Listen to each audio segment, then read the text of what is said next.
Welcome to the Gospel according to Kinison. And as Sherry put on the tags there, in hot, sunny Southern California, coming to you live. And when I say hot, yesterday I think was 115, and the day before was 118. And we had a party for the arrival, hopefully in August, of our little grandson. And right in the middle of it, in this heat storm, we get a thunder shower, and a good one. But I want to welcome you to the program this morning, and I want to remind you, you are someone important. Now, you know, I've heard that basically my whole life, and never really had anything to back it up, except they would tell me, you're special. I remember years ago, and I've told you, I think I've told you this before, when I was young, I was a success motivator.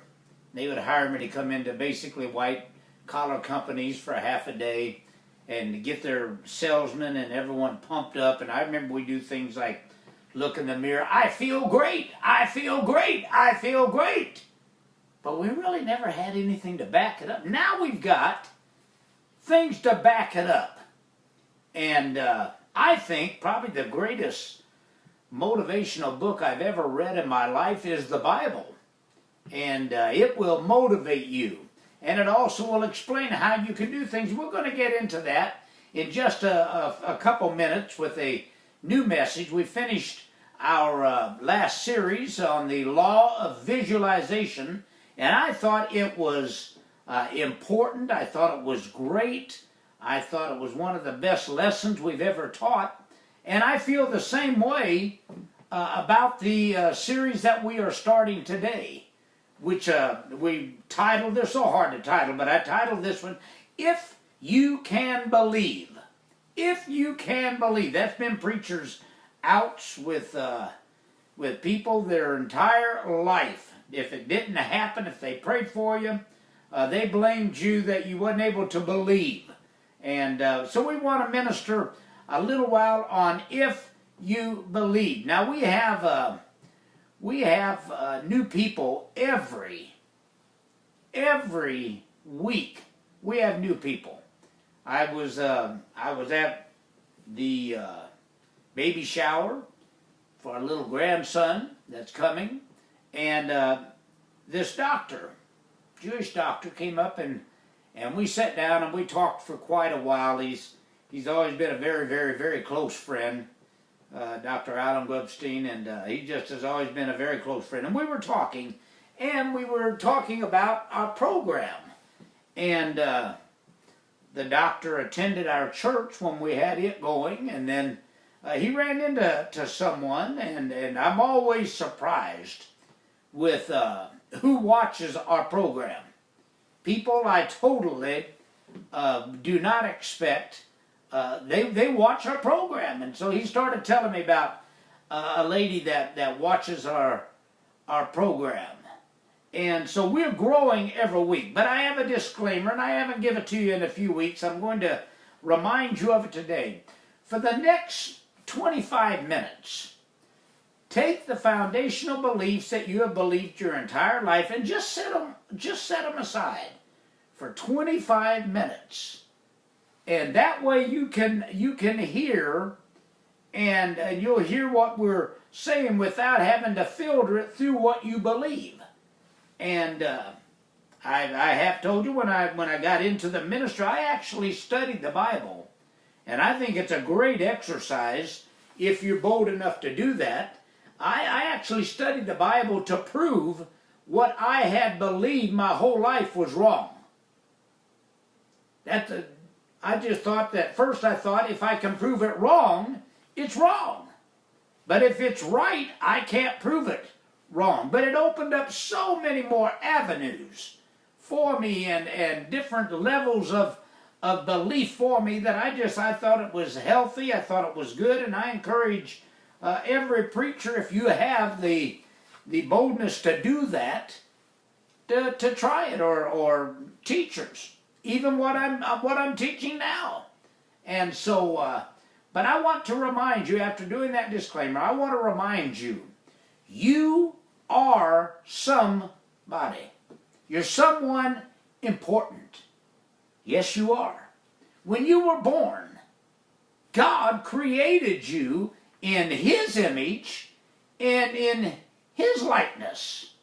So you're created. You have the potential, and you have the center of the universe that lives inside of you. All right, I forgot something, so hang on. I'm going to be right back.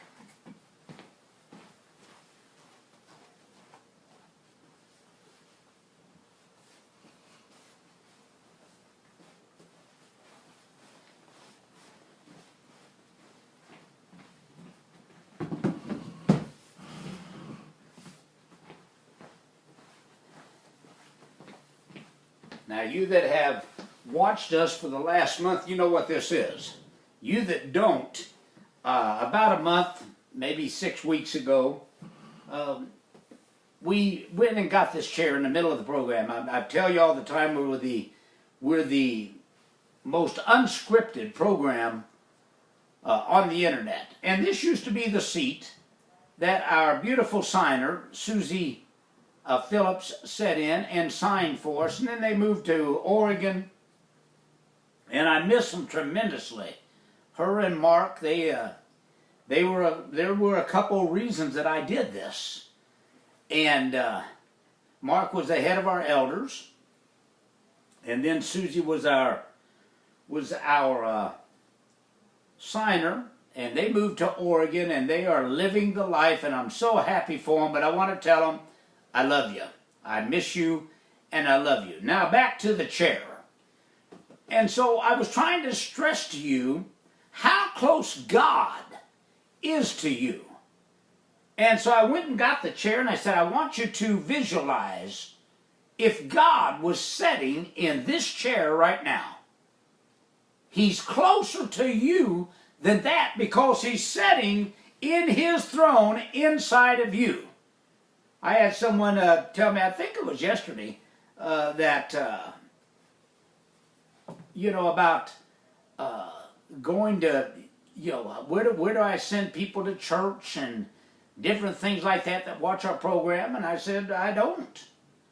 I don't. I teach them what God has put in my heart.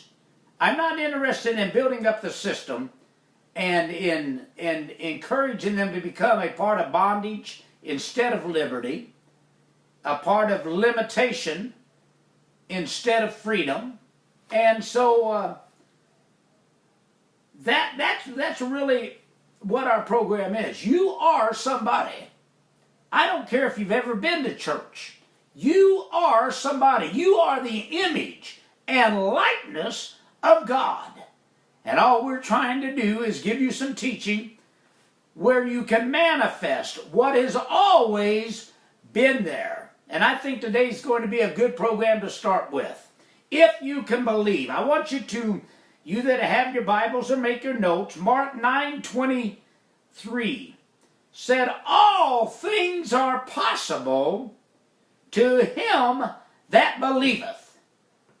Now, I have been in churches, and that's all it took for them to start shouting, and, well, depending on how you say it, all things are possible to him that believes. And man, they're out there shouting and everything, and that's all we said. But this is a great promise that Jesus gave us, but what does it mean to believe?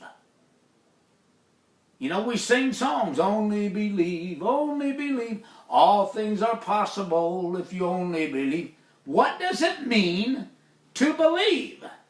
We need to get a clear understanding of the faith process and how to set it to work for us. That's what we need, is a clear understanding of that. Just saying those words is not going to get the job done. Now, I believe in professing and confessing and and keeping a positive attitude. I'm not necessarily big on affirmations because a lot of times we just read them off like a name, rank, and serial number. Now, when Jesus said, "To him that believeth," it's normally understood, it's normally thought that he meant to him that believes in God.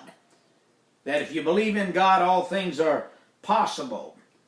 But the religion of many people consists simply in a profession, I believe in God. That's about all they know.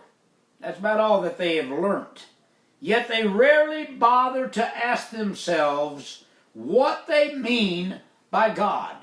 It's a good question to ask them sometime, especially folks that go to church a lot.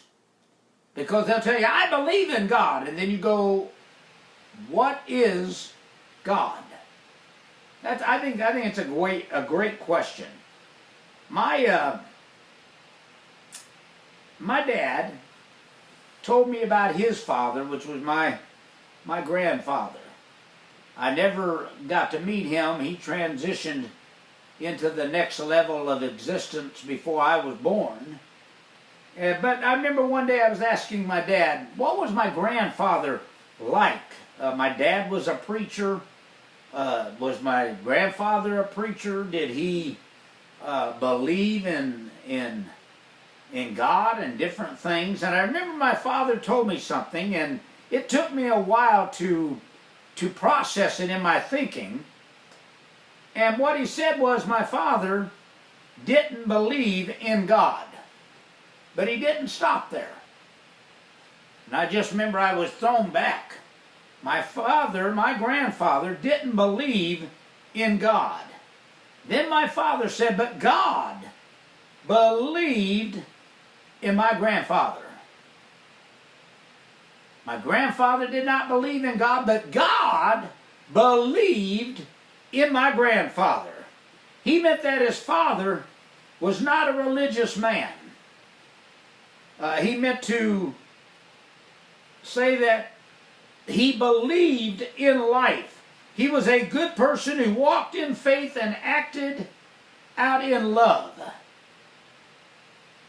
You see, we have to change our perspective a little bit of God. God is not a superhero out there in the sky somewhere. Now, I know this is going to turn off a lot of you religious folks, if I haven't already.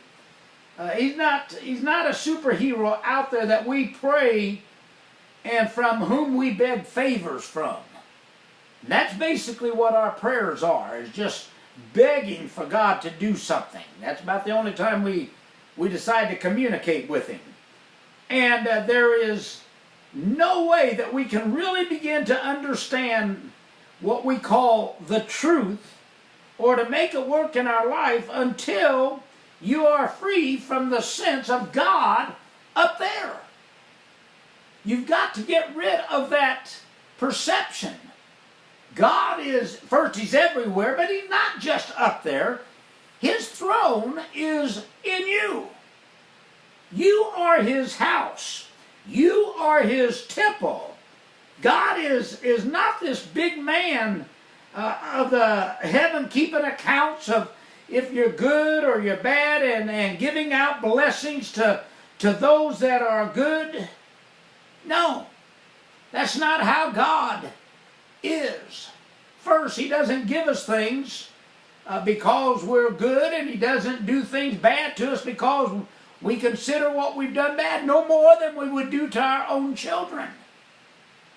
I know I always raised Ginger when she was born and grew. I raised her to the way that I wanted to be raised when I was a child.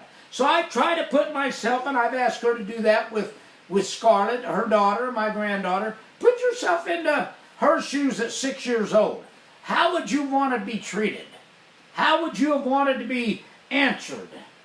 You see, everything that God has is centered in you. Isn't that fantastic? Everything. Here you are begging from God, and you're going on fasts and everything else to try to force God to do something, and yet the entire time Everything that God has is centered in you. That's like struggling and then find out you had a credit card. That the Father said, you know what? Whatever you need, use this credit card. And you go through life begging and pleading with your Father, and He's going, I gave you the resource. I gave you the resource. That's what we're doing with God. God has given us the resource of substance, and it is centered inside of you. And I want to add this, there's nothing you can do to take away or to add from it or to it.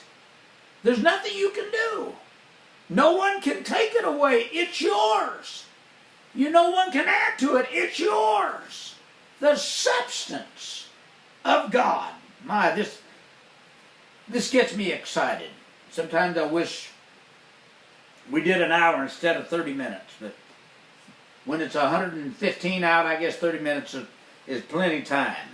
You see the difference. And I've had people ask me, you say that what Jesus did we can do, and even greater things than that can we do? What is the difference between Jesus and me? Well, the difference between Jesus and you was that Jesus' thoughts were disciplined and centered on the source of everything, which was God. Now we have problems with that. While we are usually centered in various levels of limitation, Jesus had got somewhere by the time he was 30, he had learned to center his thoughts on the very well of substance of God, so that whatever that he would ask, everything, all things were possible to him.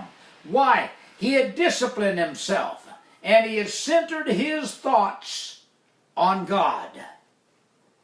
Now, Jesus clearly said that you can do all that he did if you can believe. I want you to just rest on that. If you can center your thoughts in the creative flow as he was able to do, then all things are possible to you if you can believe. I looked up and I found a definition I loved for faith. And the definition for the word faith was consciousness centered in the universal source. That's faith. Consciousness that's centered in the universal source or in God. You see, religious teachings and preachers have conditioned us to think of faith as, how can I put this, as some kind of a magic wand that makes God work for us. I mean, that's what basically preachers and teachers have done with faith. It's just a magic wand. In no way, and I want you to listen to this. This is one of those controversial moments. In no way does faith make God work. In no way does fasting make God work. If you pray 20 hours a day, it does not make God work. Faith does not make God work. Nor does it release some kind of a miracle power. I remember when I was a lot younger and in the ministry and was on the radio and on TV and we used to advertise Bill Kinison, a man of faith and power. well, I'm a little older now. I understand a little bit more. And I realize that faith is not some kind of a magic wand, or it's not some kind of a magic saying or declaration that makes God do things. First, you can't make God do anything. But He has given us all the tools that we need to be healthy, wealthy, wise, and everything else that comes with abundance. He has given us those tools. You see, faith simply, now I'll explain this, faith simply tunes into and turns on the divine flow that has always been present in you. That's what faith does.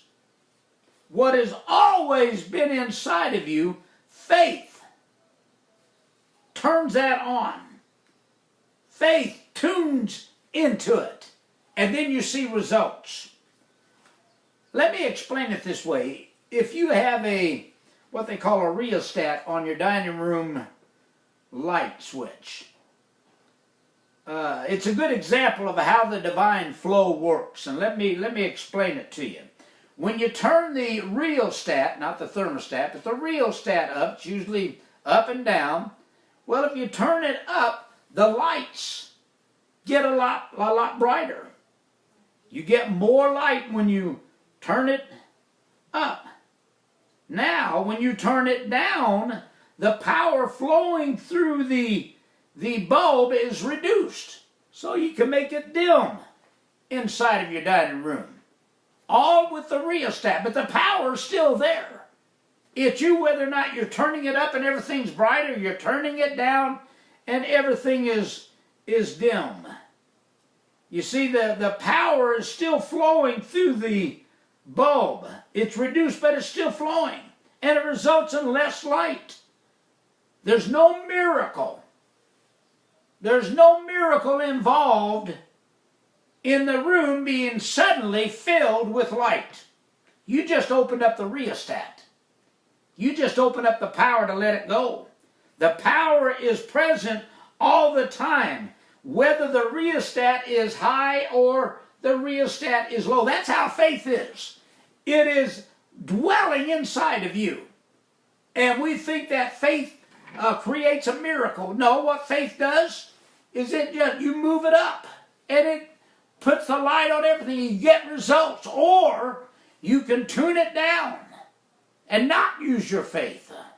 Not use what God has put inside of you, and everything's going to be dimmer. Everything's going to be more difficult. You see, a turned down rheostat is like a consciousness of lack. It's like your thoughts are on lack, and that restricts the flow of the substance. I hope this is not getting boring to you. I don't want it to be boring. The turned up rheostat is just the opposite. It's like faith centering, which opens the way to experience substance. You see, overzealous teachers and writers and preachers talk of the magic of believing. I've actually read a book one time called The Magic of Believing, and of the miracle works of faith. They love to talk about it. They're excited about the role that faith plays in demonstrating prosperity or getting more money. But the problem with that is faith deals with law. It deals with law. It deals with what it's supposed to do, and it only does what it's supposed to do. Now, thinking of magic and miracles may mislead you into dealing with some turning of the wheel of fortune in your life. That's why you're buying lottery tickets and praying and begging God that your lottery number will come up, but every week you're basically disappointed. But that's exactly what we're talking about, is that wheel of fortune. You see, God's substance is an ever-present creative resource which must flow. Understand this. It must flow forth, and you create the condition that makes the result inevitable. Other words, you create the condition of, if you call it a miracle, it's really just the law of faith that you're using and exercising that has always been there. And I'm going to show you here in just a moment how it's worked every day in your life. You see, faith is not a vague process of believing in something. That's not what faith is. Faith is a positive act of turning on something. Of turning on something. And you have experienced it in your life. There have been times you knew, if I do this, I'm going to reap rewards. Well, what is that? That's the faith inside of you that's churning and going, hey, let me have a chance to express you. Turn up the rheostat. Woo! This is good stuff. You know, I've had people ask me, do you really believe that faith can change things? Do you really believe faith can change things? Well, with faith, there is a changing process. Like light coming into the room through the drapes. Faith doesn't change the nature of reality any more than opening the drapes changes the nature of light. It's still light. It still disperses darkness like it's supposed to. Faith tunes into the reality and releases the imprisoned power that you've always had within, but you kept it imprisoned. That's what faith does. It releases that power. Now, I'll give you this example, and then we're going to close for this week, and I hope you've enjoyed it. I have. In pre-Columbian times, the people believed the world was flat. That this was a flat world. They believed that with all their heart. But you know what? Even though they believed that, the world was still round. Their belief in a flat world did not change the round world one little bit. Never changed it at all. Yet they believed that it was flat. See, in a sense, in faith, doesn't change things at all, in a sense. I don't want you to get discouraged on me. It changes the way you relate to them. It will be as you believe. So I want you to stop and think about that flat world and that round world. You can believe all you want in a flat world. The world is still round. So it doesn't change everything. But when you pray for prosperity, your faith doesn't automatically create bags of gold that is being set at your feet. Actually, your faith has already been involved in your condition, and that's what I was telling you. Your faith works for you regardless. The problem is, it's just like the turned down rheostat. Your life is what your faith has produced. Next week, we're going to pick this up, and we're going to change lives. We're going to change prosperity. If we can only believe, all things are possible to him that believes. I think you're going to enjoy this. I want to pray for everyone. There are certain people we've been praying for. Gigi and Richard, we've been praying for you. Roxanne, we've been praying for you. I'm even praying for our director, Chris Kyer, that is living the good life and going around in Europe. But I'm sure he's going to catch up on this program and leave something for us to think about. And I want to pray for you. But I'm not going to pray for your healing. I'm not going to pray for your blessing. I'm going to pray that God allows you to understand how to use faith, how to turn up the rheostat. Heavenly Father, I thank you for this opportunity. I thank you that you're able to give us the blessing of teaching these wonderful people every week. And I ask that you open their minds, open their ears, as the Bible said, to hear what you have to say to them, to open their eyes to see what you have to show them. And let faith become a positive tool of prosperity, of health, of guidance. And I'll give you all the praise. Amen. God love every one of you. Sherry and I'll be back next Sunday. Stay out of the heat.